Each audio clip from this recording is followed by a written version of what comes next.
हरियाणा विद्यालय शिक्षा बोर्ड के द्वारा पूरे प्रदेश भर में आज 10वीं और 12वीं की परीक्षाएं होनी है। आज पहला दिन है। आज 12वीं का इंग्लिश का पेपर है।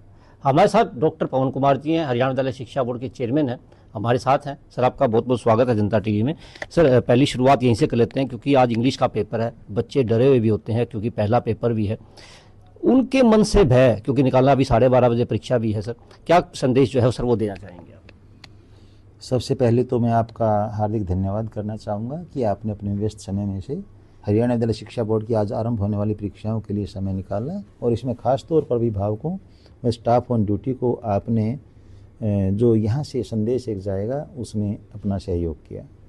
जैसा कि आज 25 फरवरी 2026 से हरियाणा विद्यालय शिक्षा बोर्ड की सेकेंडरी और सीनियर सेकेंडरी की परीक्षाएँ आरंभ होने जा रही हैं। इसके साथ साथ मैं ये बताना चाहूँगा कि लगभग 6 लाख परीक्षार्थी इन परीक्षाओं में अपीयर हो रहे हैं और ये परीक्षाएं 1433 परीक्षा केंद्रों पर पूरे प्रांत में आयोजित होने जा रही हैं। तो इसमें सभी परीक्षार्थियों को सबसे पहले मैं कहना चाहूँगा कि बड़े उत्साह के साथ आप परीक्षा केंद्र में अपनी परीक्षा, जहाँ निर्धारित केंद्र आपका है वहाँ जाएँ और अपनी परीक्षा में अपीयर हों। किसी प्रकार का कोई साइकोलॉजिकल प्रेशर या परफॉर्मेंस प्रेशर आप अपने ऊपर ना रखें। अभिभावकों से मैं निवेदन करना चाहूँगा कि किसी प्रकार की भीड़ परीक्षा केंद्रों पर ना होने पाए। इसके लिए आप से यही निवेदन है कि यदि आप अपने बच्चे को परीक्षा केंद्र तक छोड़ने भी जाते हैं तो 100 मीटर की परिधि से बाहर से ही आप वहाँ से कृपया दूर रहें, क्योंकि इससे न केवल अव्यवस्था होती है बल्कि एक गलत मैसेज भी जाता है।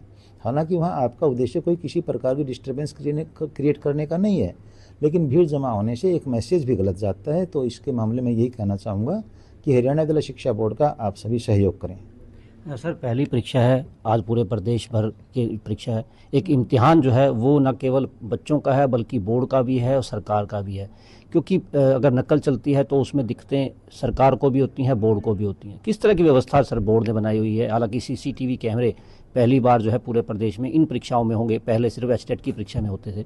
किस तरह की व्यवस्थाएं बनाई हुई है? हरियाणा विद्यालय शिक्षा बोर्ड ने परीक्षा केंद्र के लिए कुछ शर्तें रखी हैं, जैसे कि बाहर की बाउंड्री 6 फीट की होनी चाहिए ताकि अंदर किसी प्रकार का बाह्य हस्तक्षेप ना हो सके। परीक्षा केंद्र में जितने परीक्षा कक्ष हैं उनमें प्रॉपर लाइट और प्रॉपर हवा की व्यवस्था होनी चाहिए। इसके साथ साथ CCTV कैमरे वहाँ लगे हुए होने चाहिए ताकि किसी प्रकार की कोई अप्रिय घटना ना हो, और यदि ऐसी कहीं कोई घटना होती है तो कम से कम उसका प्रमाण हो, ताकि जो कोई इस प्रकार की किसी घटना में इन्वॉल्व होता है उसके विरुद्ध कार्रवाई की जा सके।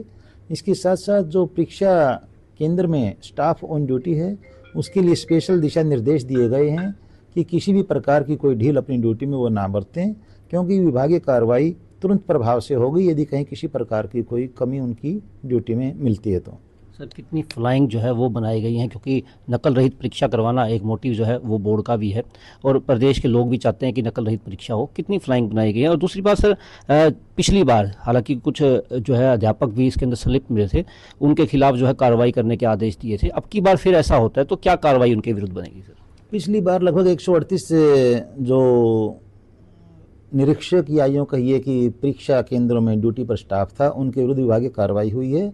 और विभागीय कार्रवाई के बारे में बता देता हूं, जैसा कि माननीय मुख्यमंत्री महोदय ने भी आज अपनी वीडियो कॉन्फ्रेंस में सभी को दिशा निर्देश दिए हैं कि 0 टॉलरेंस पॉलिसी पर यह परीक्षाएँ होने जा रही हैं। कहीं किसी प्रकार की ढील यदि होगी तो कोई लैकुना उसमें माफ़ी का नहीं है। विभागीय कार्रवाई होगी और सख्त कार्रवाई होगी। परीक्षा का पहला दिन है सर, बोर्ड के तमाम इंतजामात जो हैं वो होंगे। कुछ सेंटर ऐसे भी होंगे सर जिसके ऊपर नकल चलने की संभावनाएं होंगी, हालांकि बोर्ड ने वहाँ सख्ती जो है वो ज़रूर करी होगी। कितने ऐसे सेंटर हैं सर जहाँ ज़्यादा जो है सख्ती करने के बोर्ड को जो है कार्रवाई करनी पड़ी सर? कुल इस मामले में यदि संख्या की बात हम करें तो 48 सेंटर ऐसे हैं जहाँ पर संवेदनशील और अति संवेदनशील की श्रेणी में हमने डाला है, जिसमें 13 परीक्षा केंद्र अति संवेदनशील हैं और 35 परीक्षा केंद्र जो संवेदनशील हैं। और इन सभी पर स्पेशल टास्क फोर्स और स्पेशल बोर्ड की अपनी फ्लाइंग जो है वहाँ नियुक्त की गई है। इसके साथ जिला प्रशासन ने भी इन सभी परीक्षा केंद्रों पर बाकायदा ड्यूटी मजिस्ट्रेट की नियुक्ति की गई, जिसमें तहसीलदार और BDO रैंक के अधिकारी वहाँ पूरे के पूरे समय निगरानी रखेंगे। परीक्षा है सर, धारा 163 जो है वो भी लगाई गई है। कितनी परिधि जो है में लगाई गई है सर, और किस तरह की व्यवस्थाएं, क्योंकि फोटोस्टेट्स की दुकान या अन्य कोई दुकान वो भी जो है खुलने का आदेश नहीं है आज जब तक परीक्षा चलेगी, यानी कि 12:30 से लेकर के 3:30 बजे तक सभी दुकानें जो है वो बंद रहेंगी सर। बिल्कुल, धारा 163 लागू की गई है, जिसमें किसी भी प्रकार की कोई गैदरिंग जो होगी वह असंवैधानिक होगी, और इसके साथ साथ आसपास किसी भी प्रकार की फोटोस्टेट की दुकानें वगैरह भी खुली नहीं होनी चाहिए। इसके सख्त निर्देश बाकायदा जिला प्रशासन के द्वारा दे दिए गए हैं। बोर्ड ने भी अपनी गाइडलाइंस में जो शर्तें रखी गई हैं, जिसमें परीक्षा को सुचारू रूप से चलाने के लिए निर्देश दिए हैं, वहाँ भी यही निर्देश दिए गए हैं कि विद्यालय में और आसपास कहीं भी कोई किसी प्रकार की फोटोस्टेट की मशीन या दुकान कहीं भी खुली नहीं होनी चाहिए।